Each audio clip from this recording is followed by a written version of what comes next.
Good evening. Tonight, Glen Casada faces a new scandal and a new call to resign as a result of the Capitol Hill controversy. This time, the House Speaker faces accusations from a Republican member of the House Ethics Committee that he tried to trick the committee into clearing him. News Channel 5 Chief Investigative Reporter Phil Williams continues to track all the twists and turns of this developing story. Well, guys, last week the embattled House Speaker announced he would ask the House Ethics Committee to review his handling of the text message scandal that we first exposed. But what he got this week was not what he wanted. On Monday, News Channel 5 Investigates went looking for a secret meeting of the House Ethics Committee. The Ethics Committee is here on an isolated floor of the Legislative Office building. I'm sorry, this is a legal office and we can't have you here. But this is the House Ethics Committee. No, this is a meeting between attorneys and the Deputy Speaker. We found Ethics Committee Chairman Matthew Hill. Now, there are no other members. There's no other members here.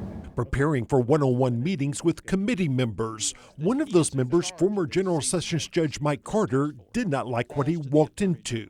And I just saw a political calculation, a predetermination, a conniving way to avoid and to provide a defense.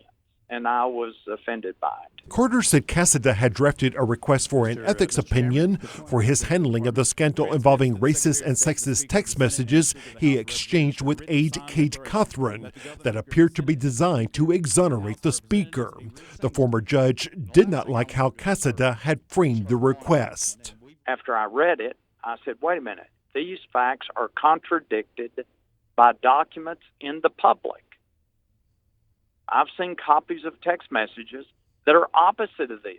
Really what we're talking about is the integrity of the Ethics Committee. Nashville Democrat Darren Jernigan agreed that Casada seemed to have a trick up his sleeve, knowing that the Ethics Committee's rules only allow it to rule on the questions as presented. As far as the questions that were submitted, I just think that they had inaccuracies.